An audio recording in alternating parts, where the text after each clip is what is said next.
Hola, hola, hola a todos y todas, amigos y amigas de nuestro Preu de Lenguaje.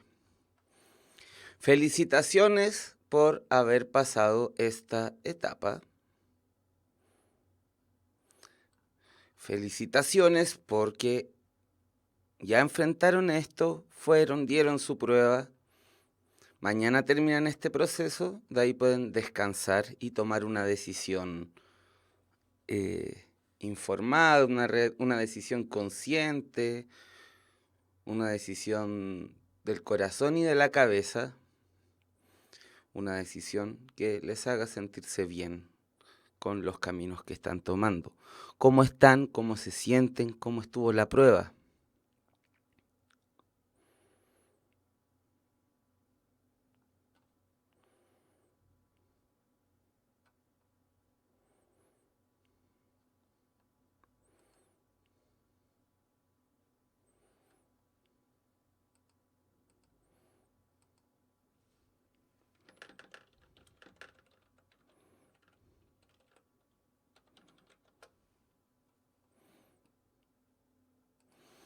A ver, a ver.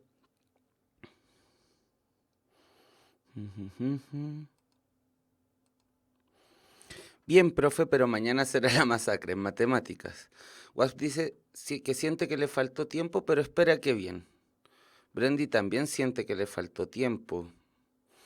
¿De dónde viene esa sensación? ¿No alcanzaron a contestarlo todo? ¿O hay partes que sienten que tuvieron que hacer con mucho apuro?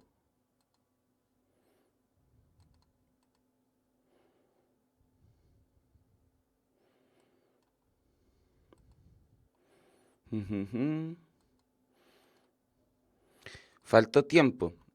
Pero esa sensación que tienen, a ver, los textos eran muy largos, pero alcanzaron a leer y contestar todo.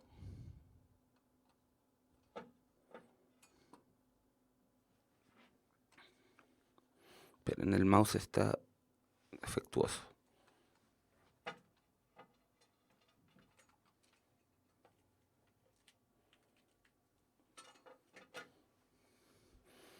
Ahí sí.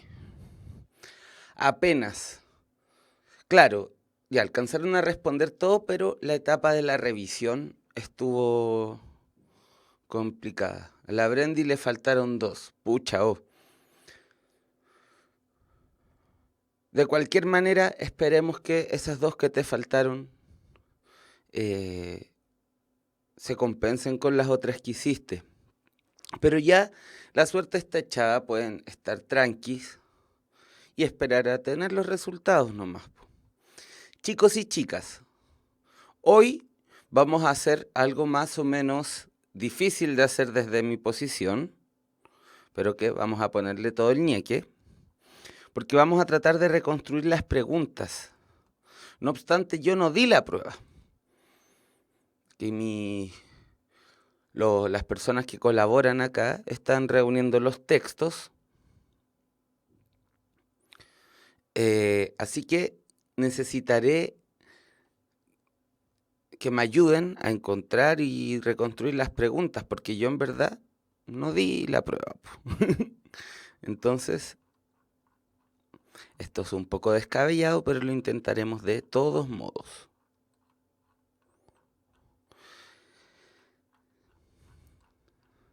¿Ustedes recuerdan más o menos las preguntas, las alternativas? Porque esta clase va a ser prácticamente hecha por ustedes. Yo aquí voy a operar como el mediador nomás. Explíquenme qué es lo del pez. ¿Lo de las ballenas?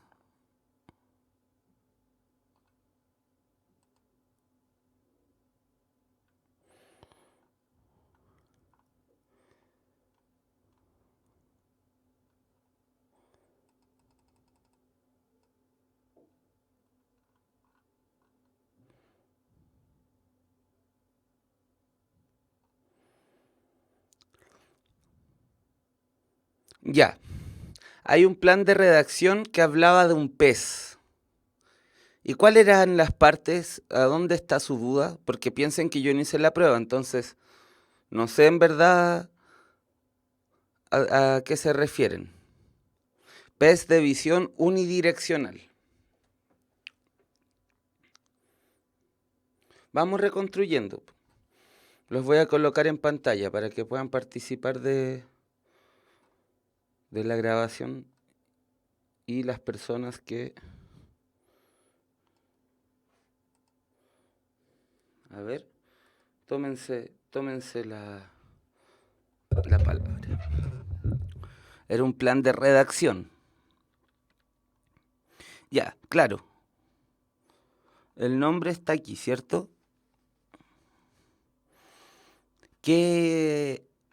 ¿Dónde está la duda? ¿Qué fue lo que los complicó? ¿Pueden describírmelo? ¿Por qué lo encontraron tan difícil? ¿Cuál es su duda?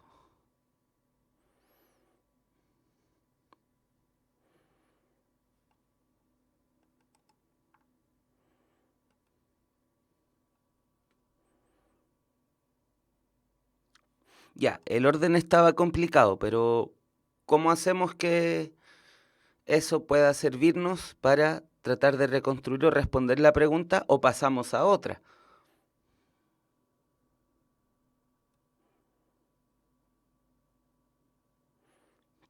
WASP, tú pusiste lo que era ese PES. Perfecto. ¿No había una más general?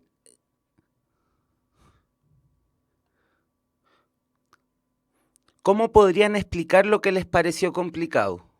Porque si me dicen el orden es complicado, yo les podría responder, eso sucede en todos los textos de plan de redacción. O sea, es el orden lo que se supone que complica.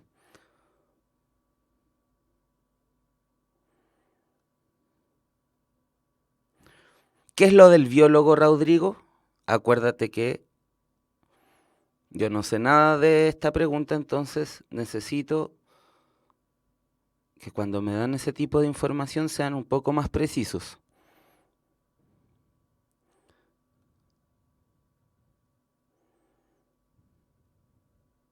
Ya había una investigación, hablaba de un pez, también entiendo según lo que me dicen que hay una definición de un pez, nos hablan de un biólogo. Ya, un biólogo lo descubrió.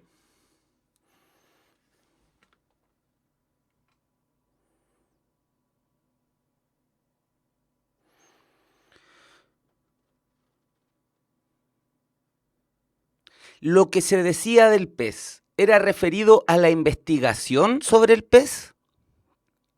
Porque así uno podría sacar cuál es la correcta.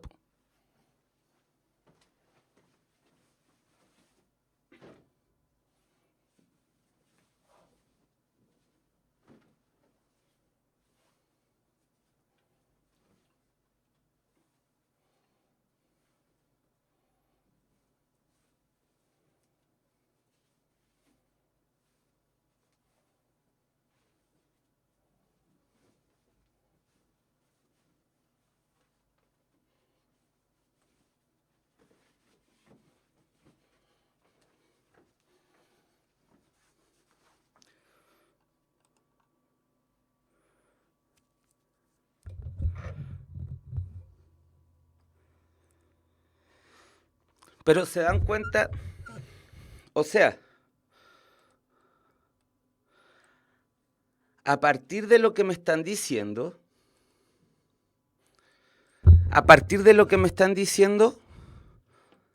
el plan de redacción habla sobre una investigación.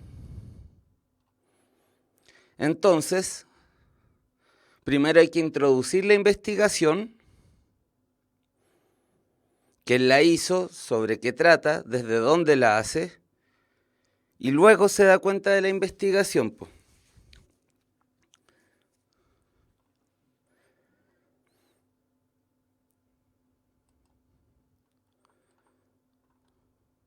Por eso, para saber aquí cómo era la respuesta correcta, habría que pensar si el plan de redacción nos hablaba sobre la investigación o sobre el pez. Porque si nos habla sobre la investigación, Obviamente hay que introducir cómo se introduce una investigación, quién la hizo, dónde, de qué trata, luego en qué se basó la investigación, qué es lo que se estudió y qué conclusiones se sacaron. En cambio, si el plan de redacción es sobre los propios peces, seguramente la investigación va a aparecer como un ejemplo, un acápite, va a aparecer como algo que aporta más información. Por eso es importante que hubiesen podido distinguir dónde estaba ese énfasis.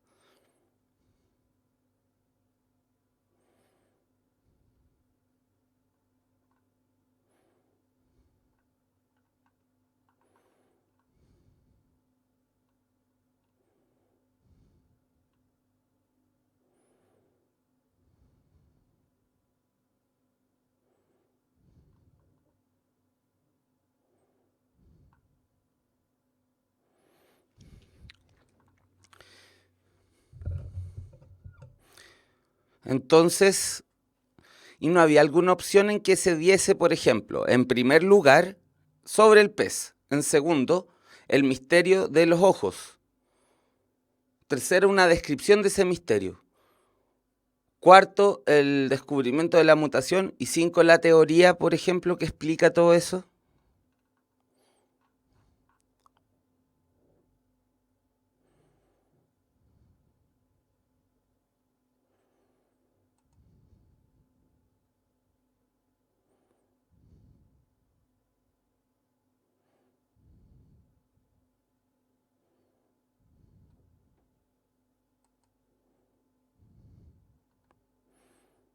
Entonces, 5,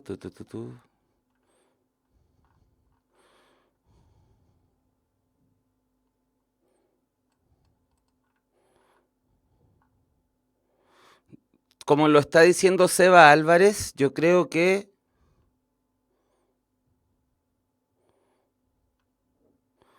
si no parte con la 2, parte con, tendría que partir con la 4.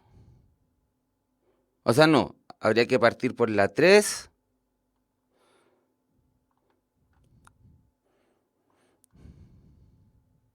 el 2, el 1, el 4 y el 5, ¿no?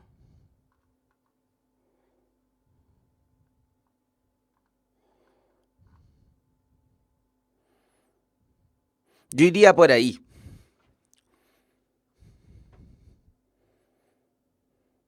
Como que, ya, si la que del principio no es la definición del pez, puede ser la que se deriva del título.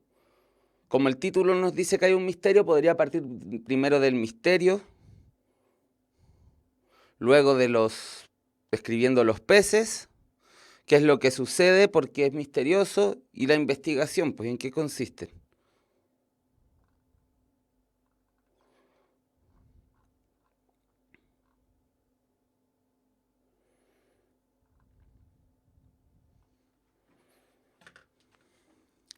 ¿Pasamos a otra pregunta o no? Yo creo que estamos perdiendo un poquitito el tiempo si nos quedamos pegados todo el rato aquí, sí. Certeza absoluta no vamos a tener.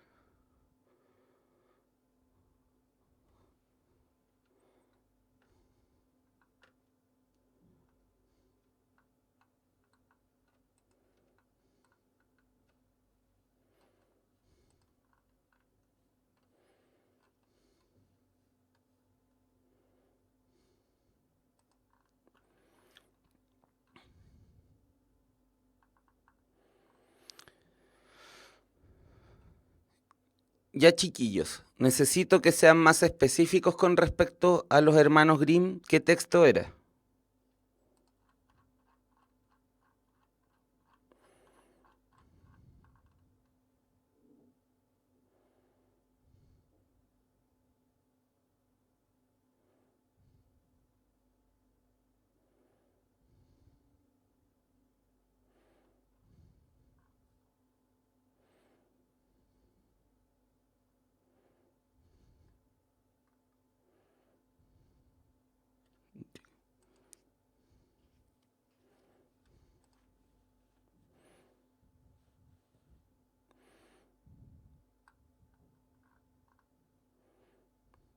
Ujú. Lo siento, chiquillos, con la información que me están dando no puedo reconstruir nada.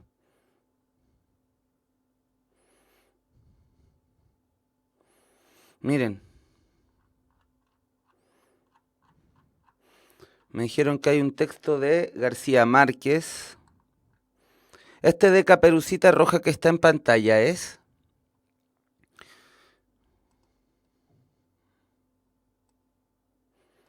Aquí las personas que colaboran nos pasaron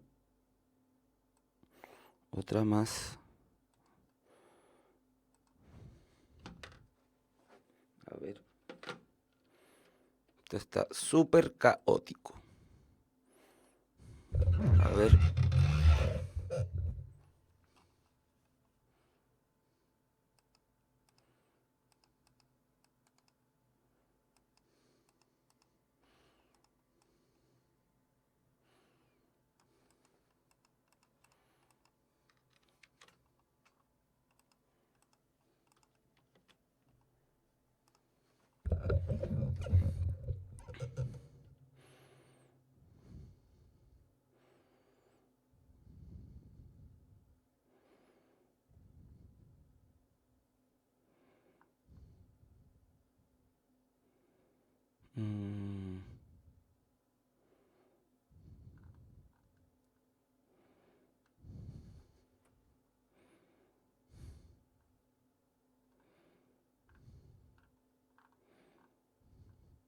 Sí, sí, el de García Márquez, tengo claro cuál es.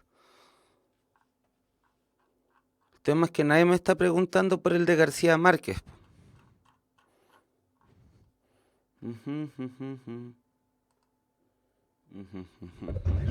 Ya, vamos en orden.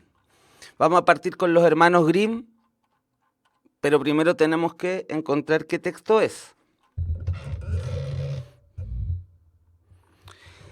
No es este texto de Caperucita que está en pantalla.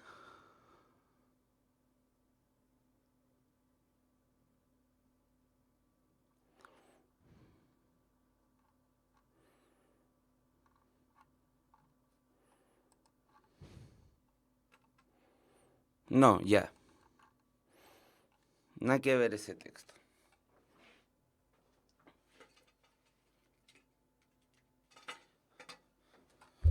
Entonces, ¿quién era el autor del texto?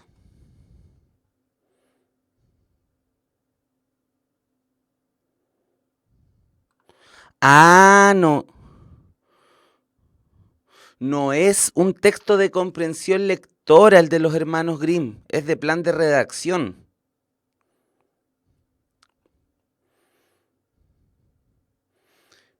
Chiquillos, chiquillas, este tiempo es de ustedes, por supuesto, pero repito, yo no di la prueba y las cosas que piden que podamos resolver tienen que ser cosas que podamos reconstruir.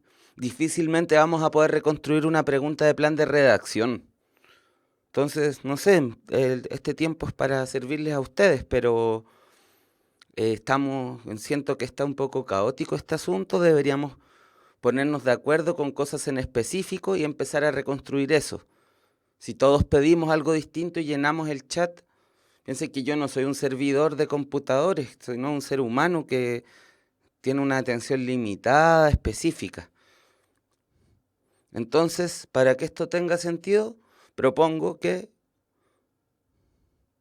procedamos con las cosas que podemos responder, pues. Si no, en verdad vamos a estar puro divagando este rato.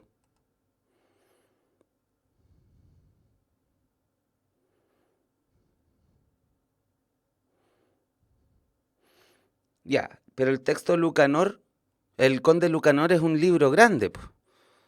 Entonces no me sirve mucho que me digan que aparece un texto del Conde Lucanor. Necesitamos más especificidades.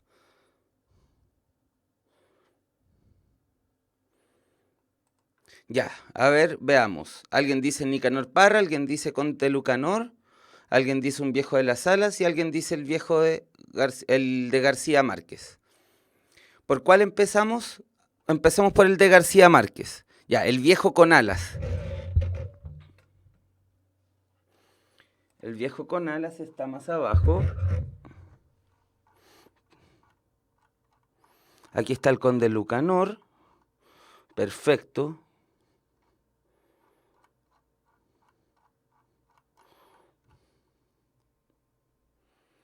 El viejo con alas, ¿de quién es, chiquillos? Necesito información.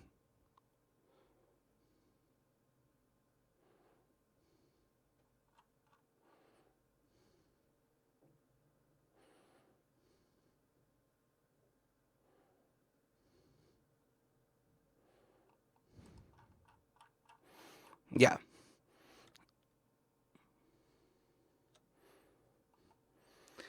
Este texto aparecía en un fragmento, ¿no? No aparecía el texto entero. El viejo con alas de García Márquez. Primero tenemos que ubicar cuál es el fragmento que aparecía.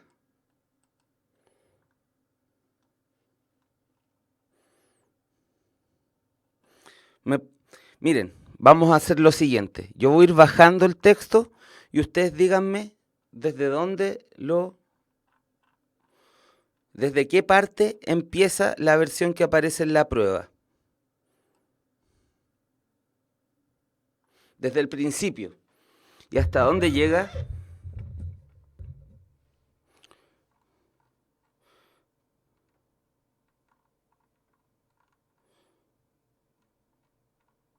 Esta parte salía.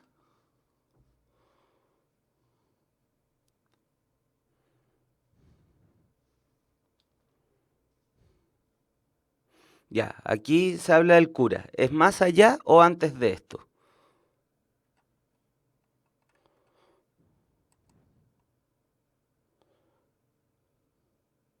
¿Más allá o antes? Un poco más.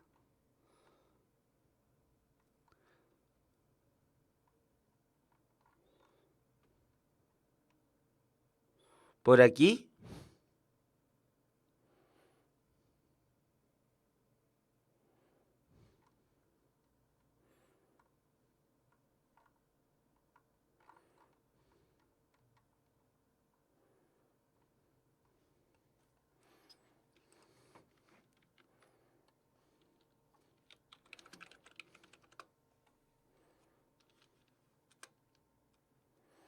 Aquí. Ya. Veamos el texto. Un señor muy viejo con unas alas enormes, cuentos de García Márquez. Al tercer día de lluvia, habían matado tantos cangrejos dentro de la casa que Pelayo tuvo que atravesar su patio anegado para tirarlos al mar, pues el niño recién nacido había pasado la noche con calenturas y se pensaba que era causa de la pestilencia. El mundo estaba triste desde el martes. El cielo y el mar eran una misma cosa de ceniza y las arenas de la playa, que en marzo fulguraban como polvo de lumbre, se habían convertido en un caldo de lodo y mariscos podridos. La luz era tan mansa al mediodía que cuando Pelayo regresaba a la casa después de haber tirado los cangrejos, le costó trabajo ver qué era lo que se movía y se quejaba en el fondo del patio. Tuvo que acercarse mucho para descubrir que era un hombre viejo que estaba tumbado boca abajo en el lodazal, y a pesar de sus grandes esfuerzos no podía levantarse porque se lo impedían sus enormes alas. Asustado por aquella pesadilla, Pelayo corrió en busca de Elisenda, su mujer, que estaba poniéndole compresas al niño enfermo, y la llevó hasta el fondo del patio. Ambos observaron el cuerpo caído con un callado estupor. Estaba vestido como un trapero, le quedaban apenas unas hilachas descoloridas en el cráneo pelado y muy pocos dientes en la boca, y su lastimosa condición de bisabuelo ensopado lo había desprovisto de toda grandeza. Sus alas de gallinazo grandes, sucias y medio desplumadas, estaban encalladas para siempre en el lodazal. Tanto lo observaron y con tanta atención que Pelayo y Elisenda se sobrepusieron muy pronto del asombro y acabaron por encontrarlo familiar. Entonces se atrevieron a hablarle y él les contestó en un dialecto incomprensible, pero con una muy buena voz de navegante. Fue así como pasaron por alto el inconveniente de las alas y concluyeron con muy buen juicio que era un náufrago solitario de alguna nave extranjera abatida por el temporal. Sin embargo, llamaron para que lo viera una vecina que sabía todas las cosas de la vida y la muerte, y a él le bastó con una mirada para sacarlos del error. Es un ángel, les dijo. Seguro que venía por el niño, pero el pobre está tan viejo que lo ha tumbado la lluvia. Al día siguiente todo el mundo sabía que en casa de Pelayo tenían un cautivo un ángel de carne y huesos. Contra el criterio de la vecina, sabía para que los ángeles de estos tiempos eran sobrevivientes fugitivos de una conspiración celestial. No habían tenido corazón para matarlo a palos. Pelayo estuvo vigilándolo toda la tarde desde la cocina, armado con un garrote de alguacil, y antes de acostarse lo sacó a rastras del lodazal y le encerró con las gallinas en el gallinero alumbrado. A medianoche, cuando terminó la lluvia, Pelayo y Elisenda seguían matando cangrejos. Poco después el niño despertó sin fiebre y con deseos de comer. Entonces se sintieron magnánimos y decidieron poner al ángel en una balsa con agua dulce y provisiones para 3 días y abandonarlo a su suerte en alta mar.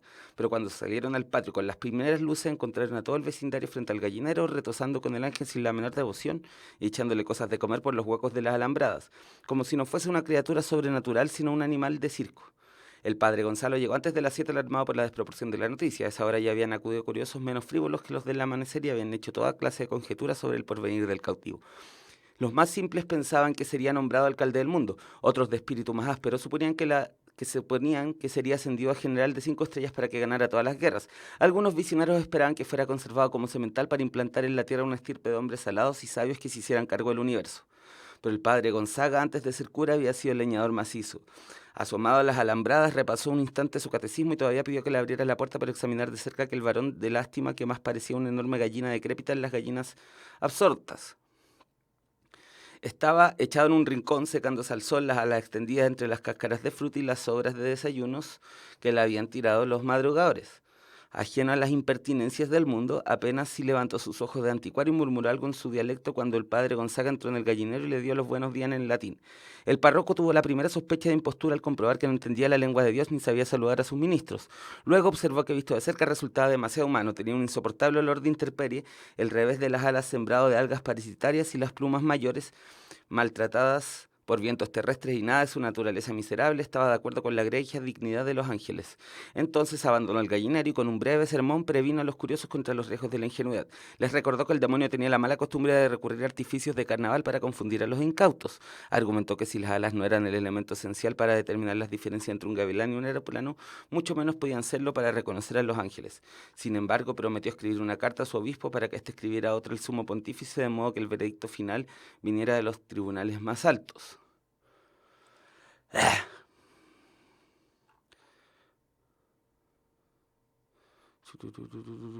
¿Hasta aquí llegaba? Ya.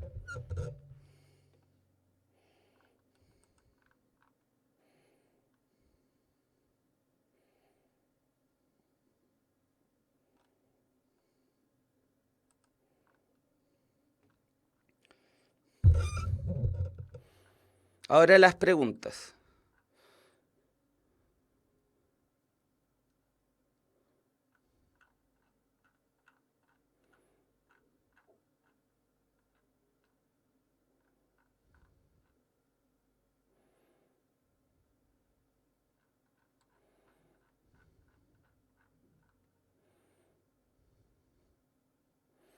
Estupor y alarmado.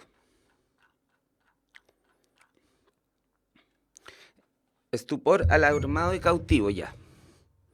Vamos a empezar con estupor.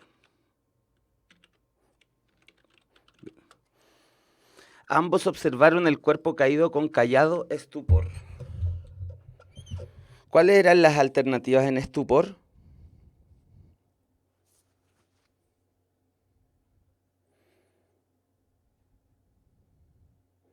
Asombro. ¿Cuál más?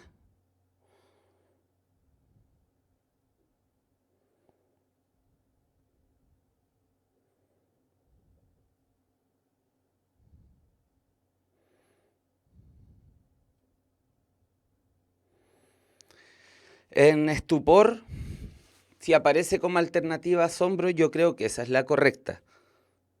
Al menos desde las que me han dicho, la que debería ir es asombro.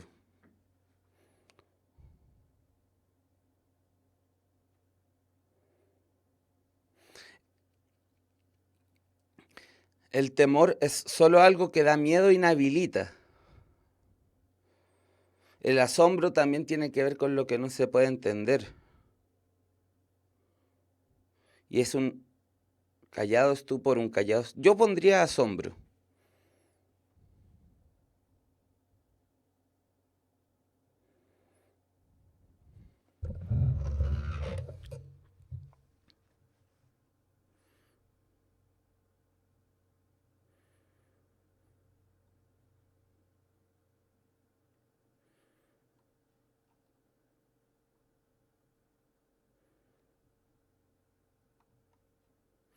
Porque ahí dice, tanto lo observo, miren, fíjense, ahí uno podría tener.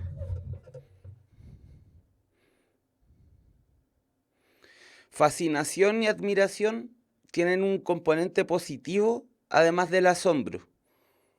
Y eso no lo podemos inferir.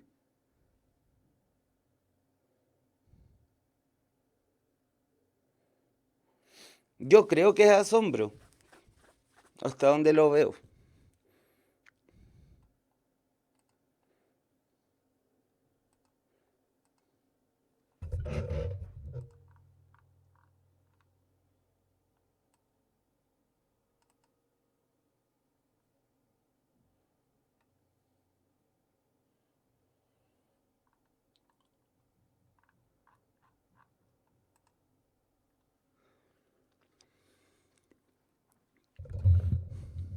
¿Cuál otra? Algunos dicen que es miedo o temor.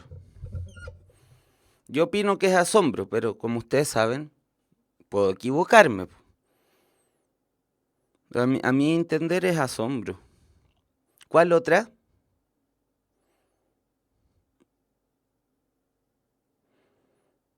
Cautivo. Veamos.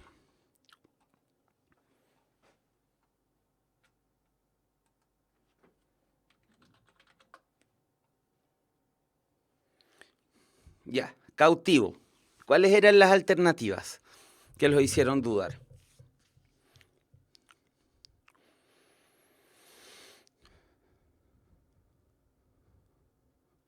Recluido, encerrado, ¿cuál más?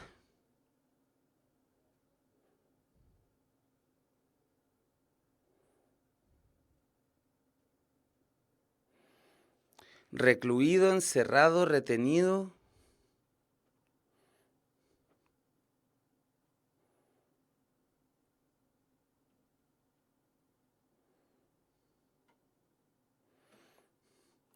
Recluido, retenido, encerrado.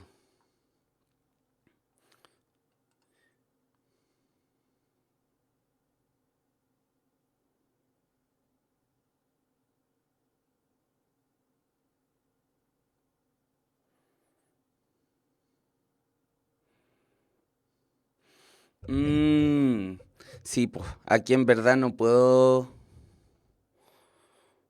O sea, de buena a primera, se me hace que es recluido, pero en estas preguntas que vienen con la explicación al lado, no se puede saber con las puras alternativas.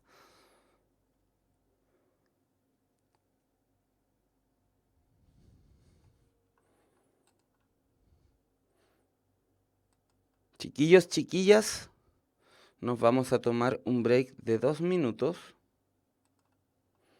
y volvemos. Adiós.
Ya chiquititis, amigos, amigas, sigamos con esto.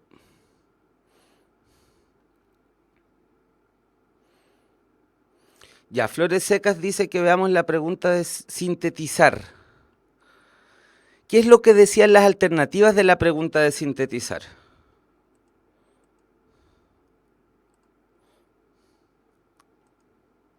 Del texto de García Márquez.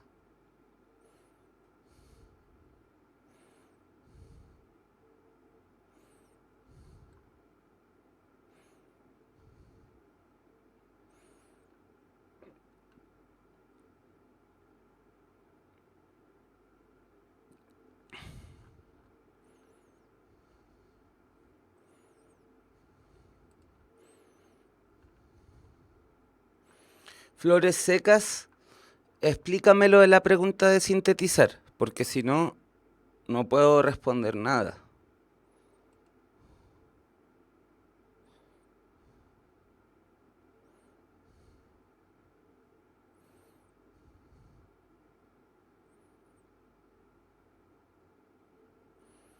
Bueno, al agua nomás. No hay más preguntas de García Márquez entonces.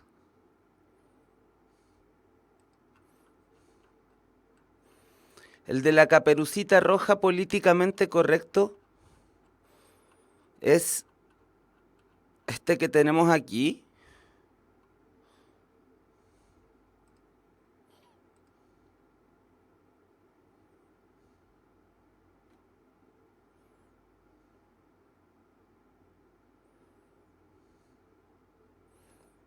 ¿Es? ¿No es?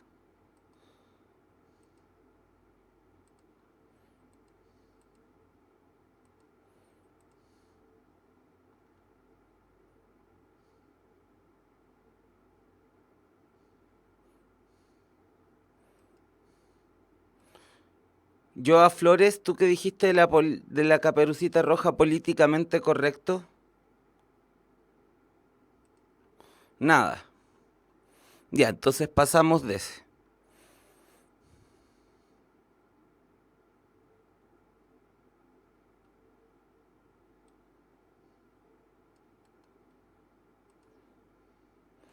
A ver.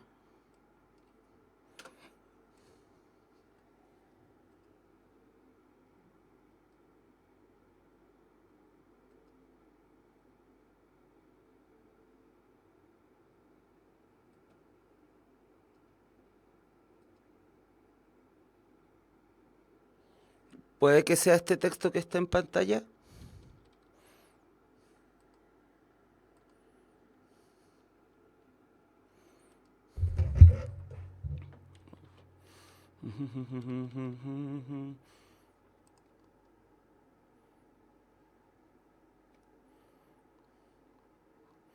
¿Es este texto que está en pantalla?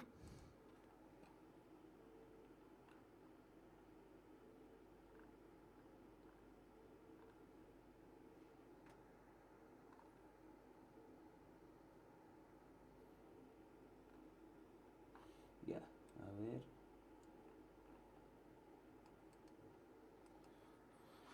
Como un sol,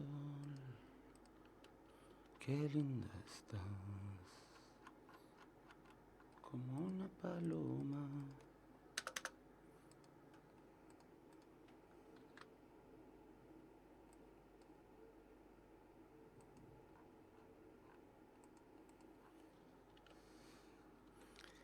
Todo es un caos. Ya, leámoslo. 10 cuentos de hadas considerados inadecuados por los padres modernos. Historias como Rapunzel y la Caperucita Roja están siendo cuestionados por los apoderados de hoy, ya que las tramas de secuestro y lobos que comen abuelas no son consideradas aptas para niños. Por generaciones los niños han sido cautivados por los clásicos cuentos de hadas como La Caperucita Roja y Hansel y Gretel, pero pareciera que estas historias tradicionales están en retirada, ya que los padres modernos los consideran demasiado terroríficos o inadecuados para sus hijos, de acuerdo a un reciente estudio británico citado por Daily Mail. De los 2000 padres, 1 de cada 5 desecharía los textos de Hans Christian Andersen o los hermanos Grimm en favor de libros más modernos. Y es que casi la mitad de las madres y padres se rehúsan a leer Rumpelstiltskin o Rapunzel a sus hijos porque las tramas de estos cuentos incluyen secuestro. Caperucita se encuentra entre los textos prohibidos porque la imagen del gran lobo feroz comiéndose a la abuela es demasiado perturbante. Incluso un tercio de los padres aseguró que esta historia hizo llorar a sus hijos. Ricitos de Oro no corre mejor suerte, ya que los padres consideran que el cuento no sanciona el robo. Las historias más livianos, que no incluyen secuestro o muerte, también están pasando de moda, con 52% de los padres desechando Cenicienta por estar fuera de tiempo al retratar a una mujer haciendo todas las labores domésticas. Por su parte, Las habichuelas mágicas es desestimada por ser demasiado irreal. Estos clásicos de la literatura infantil además generan inconvenientes a los padres. Un cuarto de encuestados afirmó no leerle un cuento de hadas a su hijo hasta que cumplan 5 años, ya que generan demasiadas preguntas incómodas.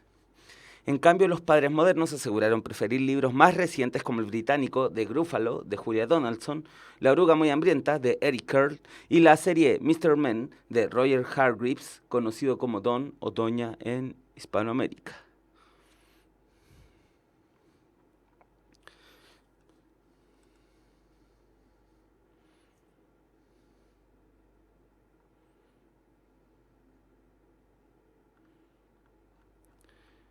Uno, Hansel y Gretel.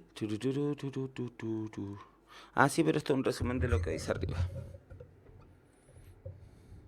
No era este texto. Y ahora recién me vienen a decir que lo leí entero. Oh.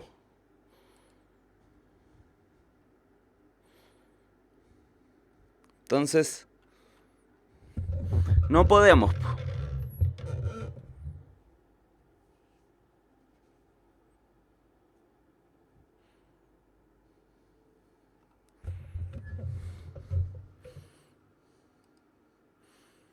No podemos responderlo. Lo siento, chiquillos.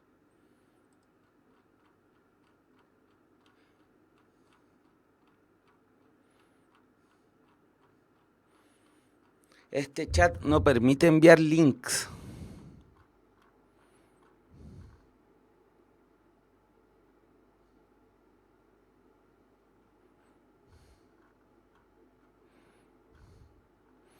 Chicos, chicas, no me llegan sus links. A ver, parece que ahora lo permití. Manda el link de nuevo. Mándame el link.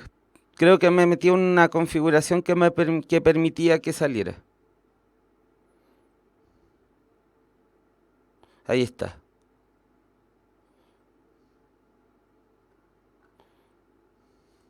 A ver.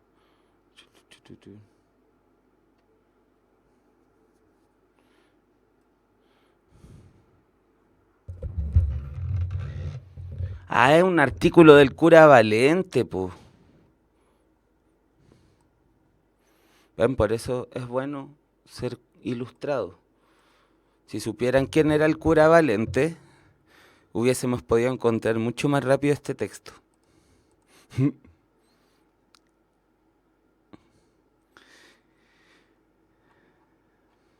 Ya, a ver. ¿Quién lo diría? La Caperucita Roja es políticamente incorrecta. Hamlet y Gretel hacen daño a los corazones infantiles. Blancanieves fomenta conductas maldadosas de los niños. De Inglaterra nos llegó la noticia. Hay apoderados y pedagogos que son partidarios de retirar a circulación los cuentos de los hermanos Grimm, de Perrault, de La Fontaine y quizás de otros procederes de la recopilación o de la creación del mismo género. Tal vez Saint-Exupéry, Carroll, Wilde, Kipling, Calvino, Lewis. ¿Por qué serían un peligro para la educación? Porque serían un peligro para la educación de los párvulos cuya imaginación pueblan con seres despiadados, feas brujas, fagocitación de las abuelitas crudas, secuestro, violencia. Quizás el hecho no pase de ser una anécdota, pero no deja de ser un síntoma del doblez que reina en ciertos sectores de nuestra cultura pedagógica.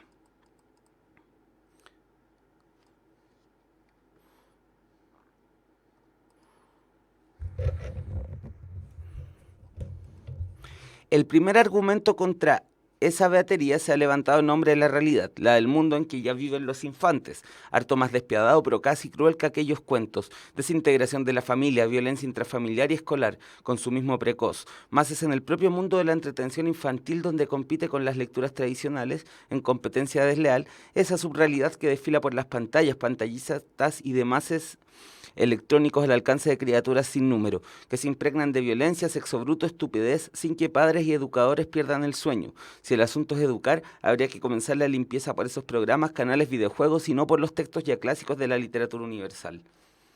Habría que filtrar enseguida esos abundantes cuentos para niños de baja calidad imaginativa y verbal, cuyo presupuesto básico parece ser este, que los niños son tontos, que se entretienen con cualquier necesidad puesta por escrito y expurgada de todo mal, un mundo niñoide y color de rosa. Pero lo que de veras educa y entretiene a un niño, es decir, un buen cuento para niños es en primer lugar un buen cuento a secas, capaz de ser apreciado por un adulto exigente, y eso en virtud de su misma dialéctica entre el bien y el mal. El peligro no es un cuento que describe el mal, sino un mal cuento. Los relatos clásicos, leyendas, consejas, fábulas y apólogos del caso vienen avalados por dos cualidades insuperables, su origen remoto y inmemorial y su raigambre popular. Esas narraciones han sido y son para los niños una incipiente reserva de humanismo, de encantamiento, de magia, hoy más necesaria que nunca como antídoto frente al asalto de una tecnología desoladora que padecemos desde la cuna hasta la tumba, el nuevo mundo feliz. Frente a él se alzan las voces elegíacas de quienes claman por el reencantamiento del mundo. ¿De qué reencantamiento nos hablan cuando se ha criado a los pequeños en el desencanto de un temprano tecnicismo mecanicista? Los dragones, hechiceras, monstruos y demonios del género clásico nunca inquietaron nada en épocas y culturas de un sentido ético más recio que el nuestro. Al contrario, se sabía que esos barrabases eran altamente educativos porque, entre otras razones, sin ellos no podía haber tampoco hadas ni héroes. De cara a las tragedias de Sófocles o Esquilo, Aristóteles forjó el concepto de catarsis, la purificación que sufren las pasiones, las desgracias y los horrores a su paso por la belleza artística, por la imaginación creadora, por el gozo de la contemplación. Es por esta misma transfiguración emotiva y moral que el lobo, la bruja y el dragón, en suma el mal, hacen bien al corazón del niño y lo educan. En otra parte están los males que lo malean, y de ellos deberían preocuparse los padres y educadores de Inglaterra y todo el mundo. Ahí está, por fin.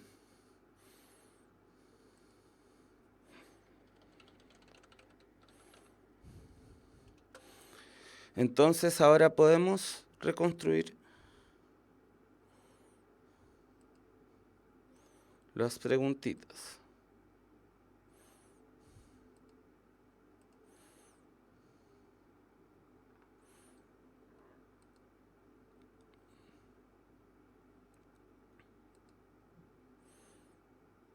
¿Por qué nombraba a los autores?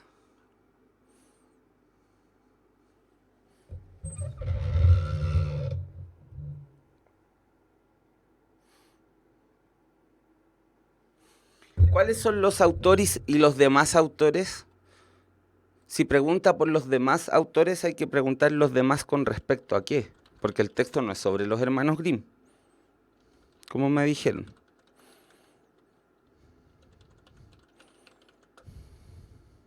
No es exclusivamente sobre ellos.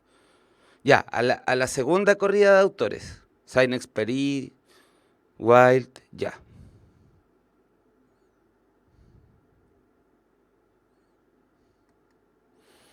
Obvio que no habla de libros censurados porque son libros que todavía se leen.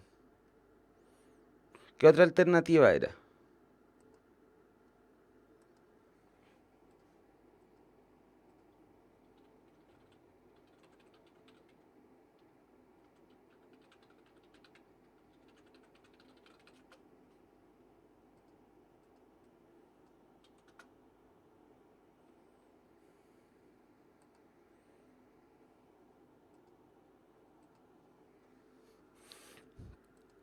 No, no es para ejemplificar libros censurados.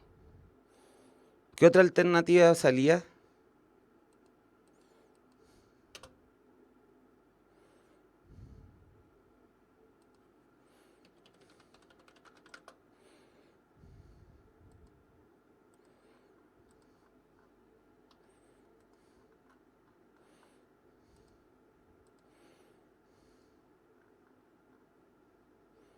Ujú. Parece que internet se cayó.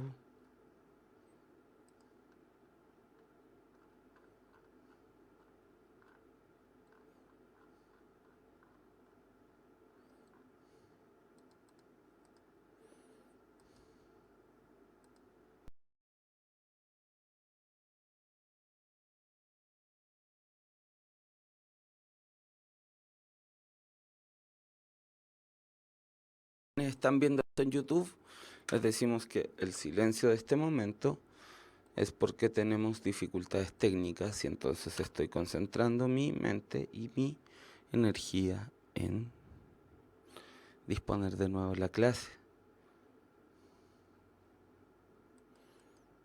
Ahí volvió. Ahí volvió.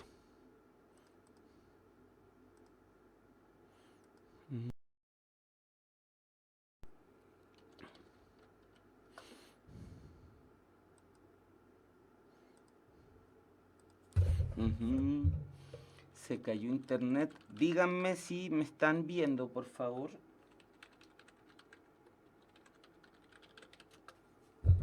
Díganme si me ven ahora porque internet se cayó.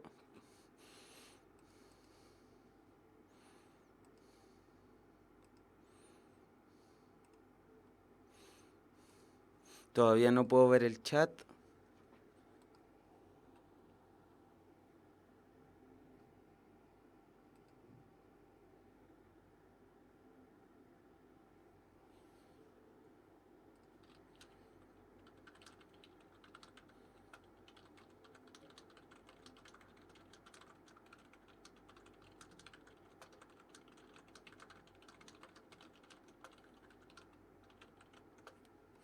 A ver, a ver.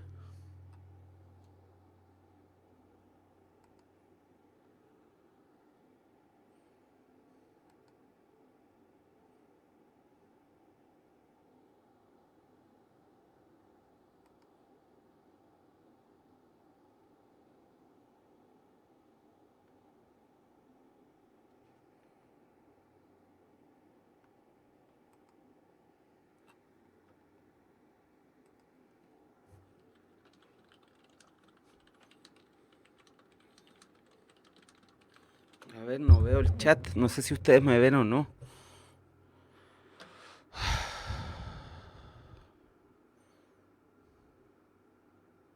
Ahí está. Ahí los veo. Sí, perfecto.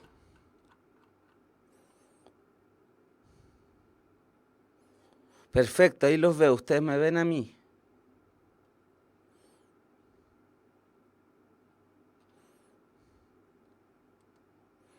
Ya, bacán.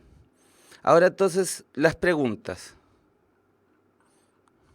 Las preguntas sobre el texto del cura Valente.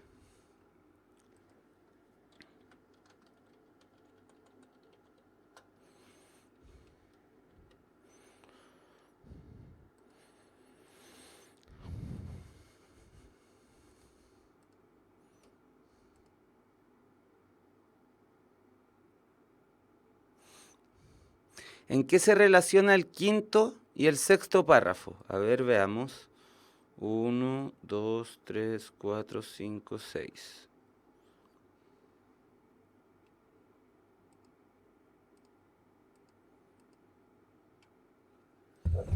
El 5 dice, los relatos clásicos... Ya, el párrafo 5 se refiere a qué tienen de buenos los relatos clásicos y por qué son necesarios hoy. Son necesarios porque, por su origen, su raigambre, porque da humanismo, encantamiento y magia, porque permite el reencantamiento del mundo.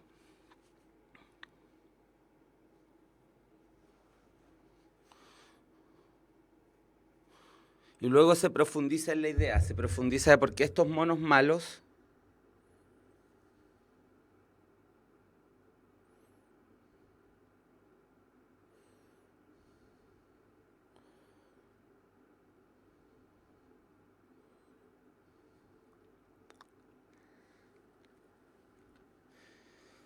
ya, me dijeron una comparar el párrafo quinto y el sexto.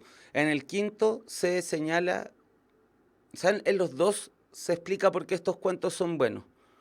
En el 5 por lo que aportan y en el 6 por las características de esos personajes y el cómo relacionarte con esas características te permitirían tener una catarsis, que es algo que te purifica, es la teoría de Aristóteles. Como que la poesía o las tragedias harían mejores personas.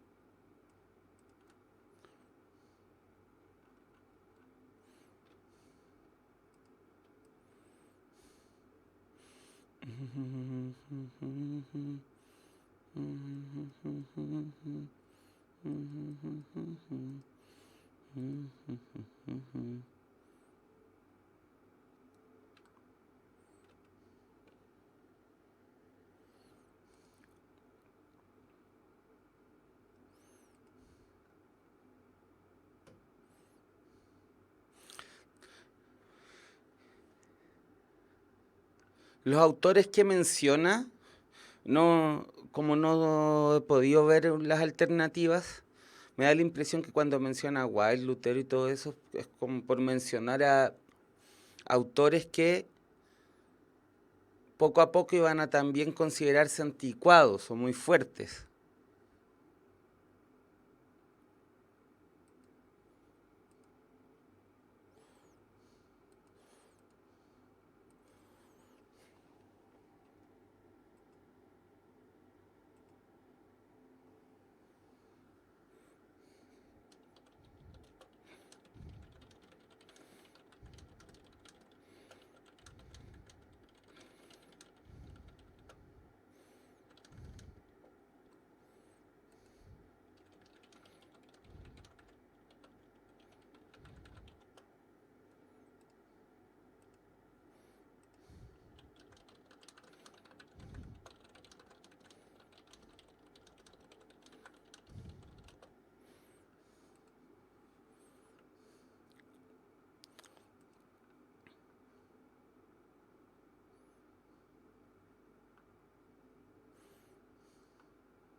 Si los valoraba, los toleraba, no entiendo.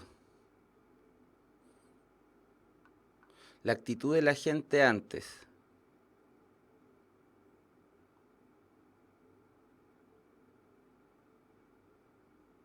Pucha, chiquillos, de verdad no entiendo lo que me están diciendo de la pregunta. No los puedo ayudar mucho con esa dificultad.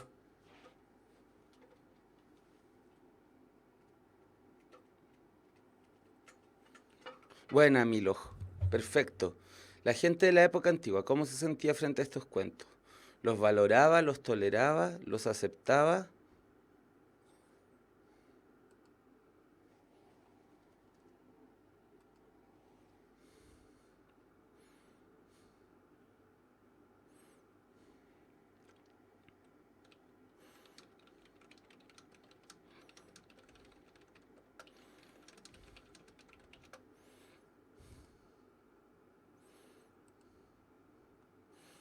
La E, si la E es algo más categórico, debería ser la A. Los valoraba. No solo era tolerancia. Tolerancia es como decir, ay, ya, esto no me gusta, pero tolero que esté aquí. No solo aceptar, que es como decir, ya, acepto que está aquí. No, pues los valoraba. Al menos lo que dice el texto es eso.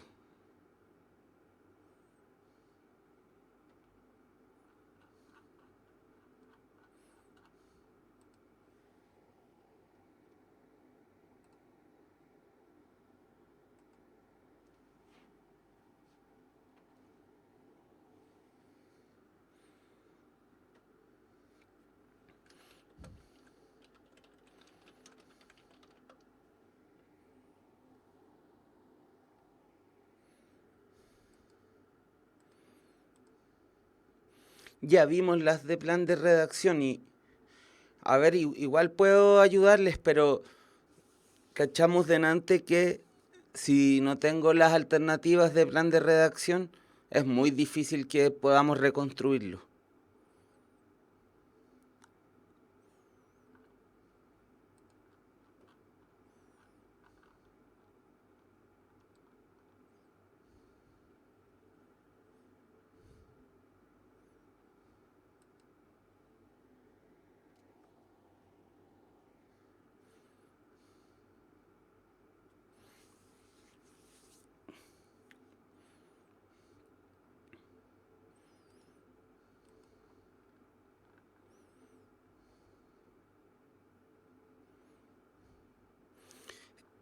Natacha, ¿te refieres a el texto del cura Valente?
¿Aló?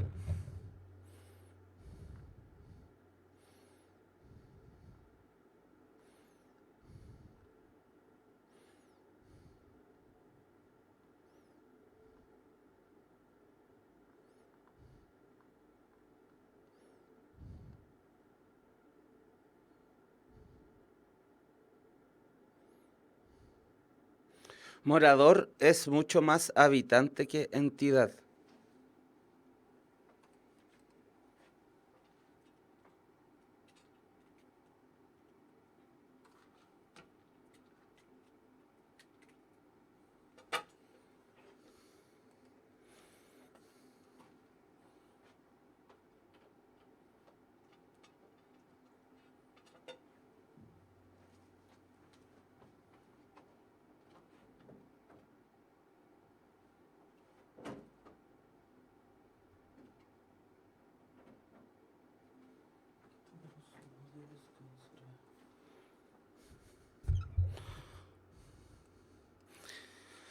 A ver.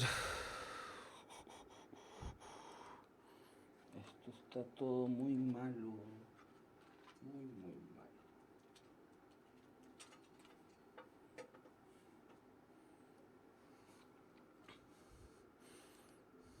Ya, ahí sí. No los podía ver. Ya, la pregunta está textual. Subo un poco el texto. Saben que está demasiado caótico esto. Como todos preguntan algo distinto, encuentro que es como injusto responderle solo a uno. Entonces, está difícil de abordar.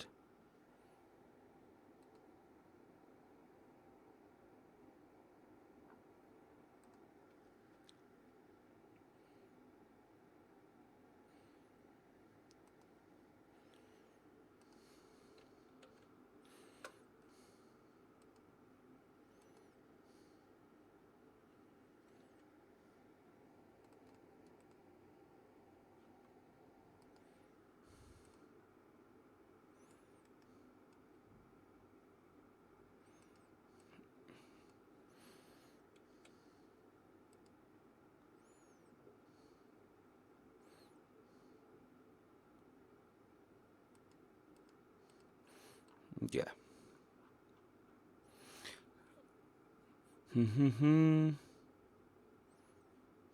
Las ballenas, pues.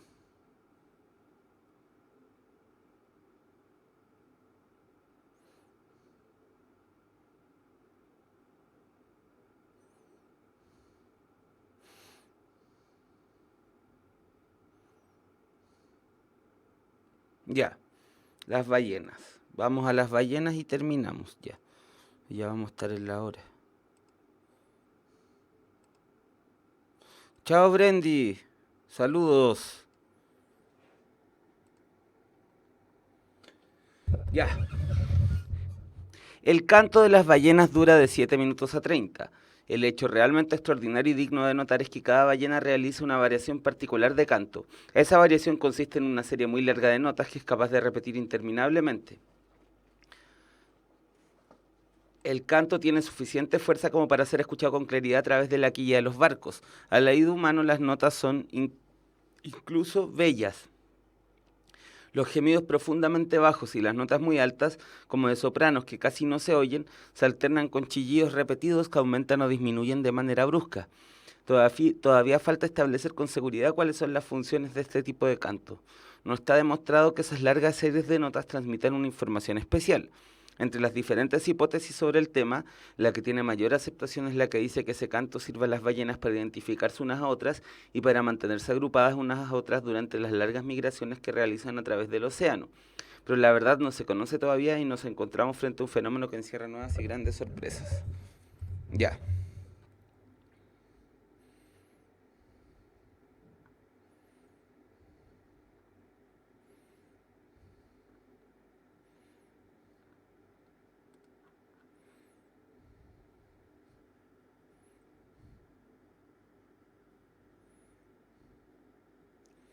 Migraciones. ¿Y cuáles aparecían?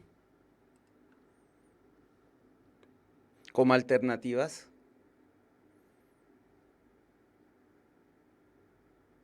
Trayectoria.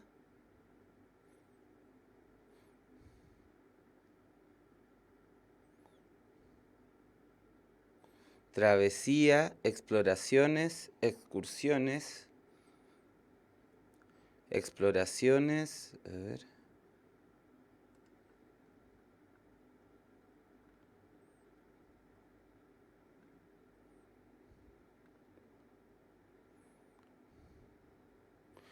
Está súper difícil.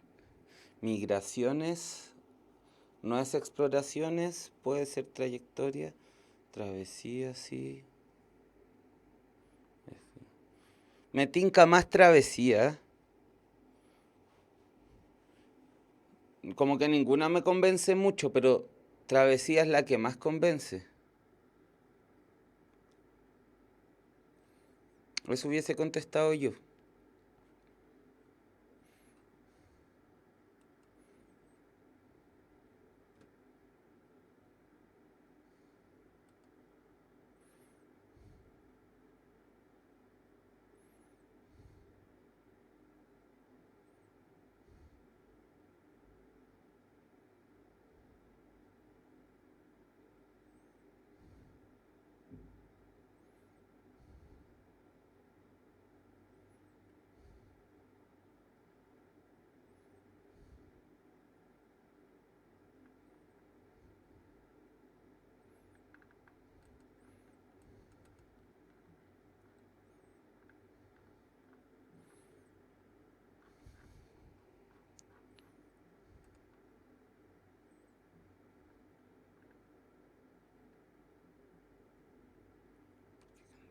Ya.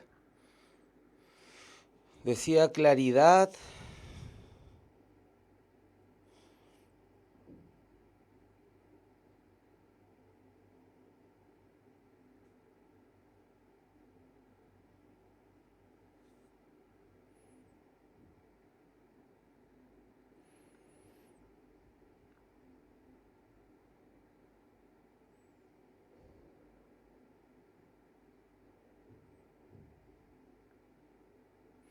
Claridad, sí, claridad, nitidez, yo también podría, pero no, como no sé cuáles son las otras alternativas, solo puedo decir que parece sensato.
Pucha, el texto no lo tengo dividido en párrafos. Pero ahí, a ver, ahora traten de ayudarse entre ustedes, pues lo que yo no puedo, porque no di la prueba. Pero fíjense que el texto que tengo yo es el texto de un párrafo, entonces no tengo idea cómo se puede contestar eso. A ver, dicen que ya, ese es el párrafo 2.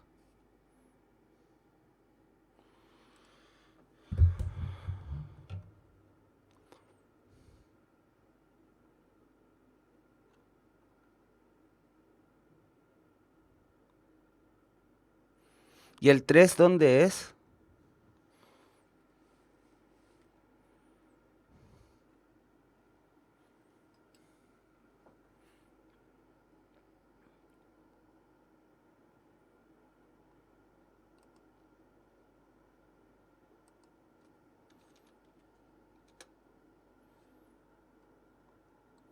El párrafo 2 da las características y el 3 se centra en la explicación. Eso es. El 2 caracteriza y el 3 intenta dar con la explicación. Si había una alternativa que dijera eso, seguramente es la correcta.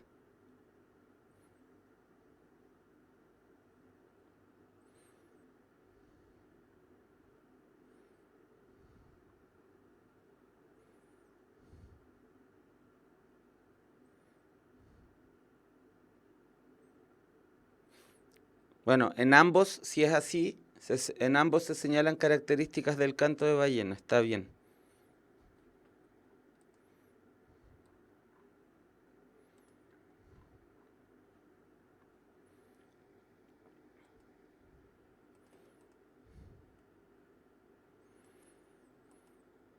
Ya, chicos y chicas, es la hora, tratamos de reconstruir lo que pudimos. Fue bien arduo el trabajo. Espero que alguna duda se hayan podido resolver. En verdad es bastante descabellado hacer esto, pero por acompañarlos y seguirlos nosotros pensamos que puede estar bien. Seguramente mañana hacen la de mate, tienen que preguntar en el sitio. Que estén muy bien. Yo el otro día ya les di una despedida, pero les puedo dar de nuevo. Estoy súper contento de haber hecho este trabajo por ustedes, con ustedes. Eso es lo real, pues si es con ustedes. Estoy feliz de ver cómo iban mejorando de a poquito, cómo se iban poniendo cada vez más seguros. Ojalá, si les va bien o si les va mal o como sea que les vaya, entiendan que esto es un momento, que después uno puede tomar distintas decisiones y que en verdad nada es ni tan bueno ni tan malo. En este sentido de las cosas que pueden suceder. Chiquillos, estoy muy feliz por ustedes. Si no volvemos a hablar y todo eso, les deseo mucho éxito, que el futuro que les viene sea grato, hayan experiencias interesantes, mucho aprendizaje y que nos vayamos volviendo mejores personas para vivir en busca de la felicidad y de una existencia armónica, ¿no? Así que chicos, chicas, que les vaya muy bien. Muchas felicidades por haber llevado este proceso hasta el final y suerte mañana en matemáticas. Suerte, suerte, suerte, suerte. Hasta luego, que estén súper. Fue un gusto hacer clases con ustedes. Un gran gusto. Adiós.